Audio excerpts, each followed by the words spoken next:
আমি এখন চলে এসেছি দক্ষিণ 24 পরগনা জেলার প্রাচীন এক রথে, অর্থাৎ নন্দীবাড়ির তৈলক্যনাথ নন্দী প্রতিষ্ঠিত রথ 198তম বর্ষের জগন্নাথের মাসির বাড়ি এসে পৌঁছেছি। আজকের হবে 56 ভোগ। তো সেই অন্যতম 2 সদস্যের পেয়ে গেছে আমরা মাসির বাড়ির পক্ষে। সোনাদা আছে এবং ডান দিকে তো আমরা দেখতে পাচ্ছি বিশিষ্ট সমাজসেবী গৌরচাঁদা। তো গৌরচাঁদার কাছে আগে জেনে নেব এই মাসির বাড়ির টুকিটাকি বা 56 ভোগ সম্পর্কে একটু কিছু বলুন। হ্যাঁ, 56 ভোগ সম্পর্কে বলতে গেলে আমরা পেয়েছিলাম গত বছর, তার আগের বছরে আমরা 56 ভোগ করি জগন্নাথ দেব মহাপ্রভুর। সেখানে আমরা যে লিস্ট আমরা ইউটিউব বা গুগল থেকে পেয়েছি সেই ধরেই কাজ করেছি, কিন্তু সেটা 90% মেলাতে পেরেছি, 10% পারিনি। এবং গত বছর আমরা এটা করিনি 56 ভোগ। গত বছর করেছিলাম বৃদ্ধাশ্রমে ভোগ বিতরণ এবং বৃদ্ধাশ্রমে আবাসিকদের বস্ত্র প্রদান। এবছরে আমাদের এই ব্যাপারটা নিয়ে গত বছর আমাদের পুজো দিতে এসেছিলেন আমাদের শ্রীপদ হালদার, বাড়িপুর নিবাসী। উনি পুজো দেওয়ার সময় ঘটনা শোনার পরে উনি কি করেন, উনি বলেন যে আগামী বছরে আমি পুজো দেব এবং 56 ভোগও দেব। এবার ওনারই মানে সহযোগিতায় এবং উদ্যোগে সাবিত্রী হালদার এবং শ্রীপদ হালদার তার সন্তান শ্রীপদ হালদারের সহযোগিতায় আমরা এবারে 56 ভোগ দিচ্ছি। এবং 56 ভোগ দেওয়া হয়ে গেলে আমরা এখান থেকে বৃদ্ধাশ্রমে যাব। আমাদের প্রচেষ্টার যে বৃদ্ধাশ্রম আছে ওই বৃদ্ধাশ্রমে গিয়ে আবাসিকদের আমরা বস্ত্র প্রদান এবং এই ভোগ প্রদান করব। এবং এই বস্ত্র প্রদান যে সহযোগিতা করেছে আমাদের এলাকার বন্ধু বান্ধব ভাইরা, তারাই সহযোগিতা করে এই বস্ত্র আমাদের হাতে তুলে দিয়েছে, আমরা সেগুলো পৌঁছে দেবো। তো আমরা বিশিষ্ট সমাজসেবী গৌরচাঁদার কাছে শুনলাম, আমরা সোনাদার কাছ থেকে কিছু শুনে নেবো। সোনাদা, একটু বলুক আপনাদের বাড়িতে যে রথটা আসে থাকে জগন্নাথ দেবের মাসির বাড়ি হিসাবে রয়েছে, তো আপনারা প্রতিদিন কি কি ভোগ দিয়ে থাকেন? মোটামুটি সন্ধ্যা নিত্য ভোগ কি দিয়ে থাকেন? প্রতিদিন নিয়মিত হচ্ছে কি আমাদের খিচুড়ি ভোগ এবং পায়েস এবং বিভিন্ন রকম ভাজা দেওয়া হয়। তার সঙ্গে সঙ্গে পোলাও, সাদা ভোগ বিভিন্ন রকমভাবে করা, মানে ভিন্ন ভিন্ন রকমের প্রসাদ দেওয়া হয়। এবং আমরা জানি তো আপনাদের বাড়ি মোটামুটি থাকবে, তো উল্টো রথের দিন সম্ভবত আপনারা কি কি আয়োজন করছেন উল্টো রথে? এটা আমি জেনে নেব সোনাদার পাশে গৌরচাঁদার কাছে জেনে নেব তাদের আগামী যে প্রয়াস সেই উল্টো রথে কি কি করছে এবছর। এখনো পর্যন্ত একটা চিন্তাভাবনা আছে নাচের টিম, সেটা আমরা ফাইনাল করে উঠতে পারিনি। আচ্ছা, সেটা এখন থাক, ওটা বলছি না। আচ্ছা, আমাদের সঙ্গে থাকে ওড়িশি নৃত্যমের আমাদের টিম থাকছে, প্রায় বড় একটা টিম। আচ্ছা, জুনিয়র থাকছে, মধ্যবয়সী থাকছে এবং গার্জেনরা থাকছে। আচ্ছা, তাদের সঙ্গে আরও নানা রকম বাজনাপত্র থাকবে। আমরা একটা শোভাযাত্রা সাজানোর ব্যবস্থা করেছি। আর ওই দিনকার আরো কিছু দেখা যাবে, সেটা সাসপেন্স থাকলো, একটু রেখে দিলাম। আচ্ছা, যে ওই দিন যখন ঠাকুর এই মাসির বাড়ি থেকে যাবে, আবার 1 বছর বাদে ঠাকুরকে পাবো।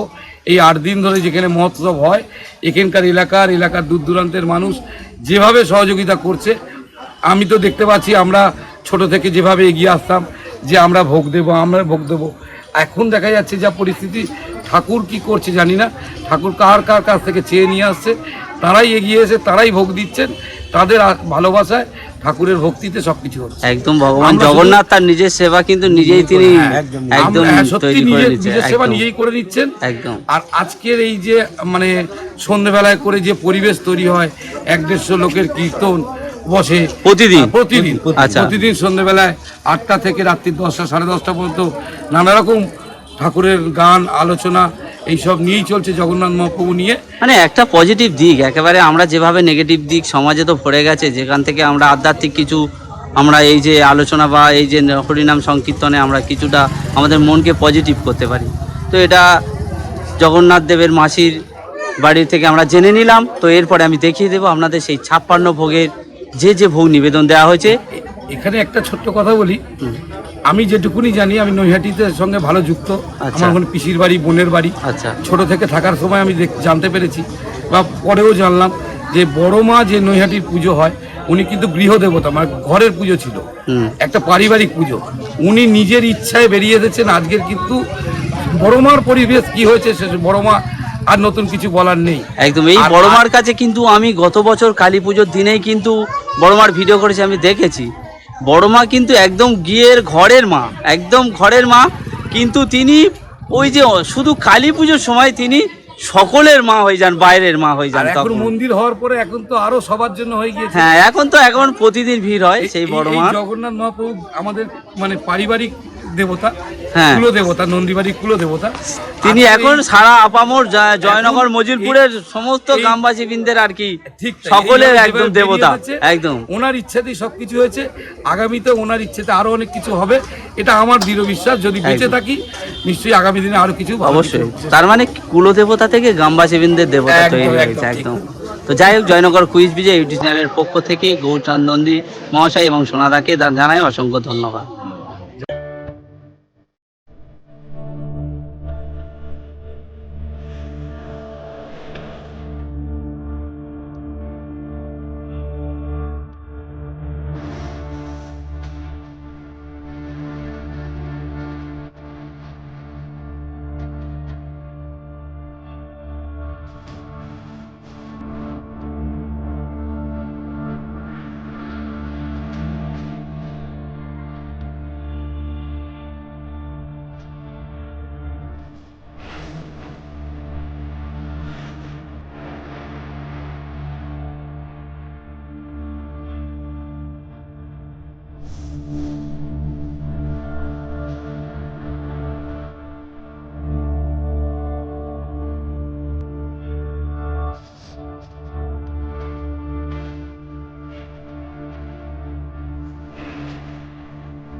কৃষ্ণ কৃষ্ণ হরে হরে হরে রাম রাম রাম হরে হরে হরে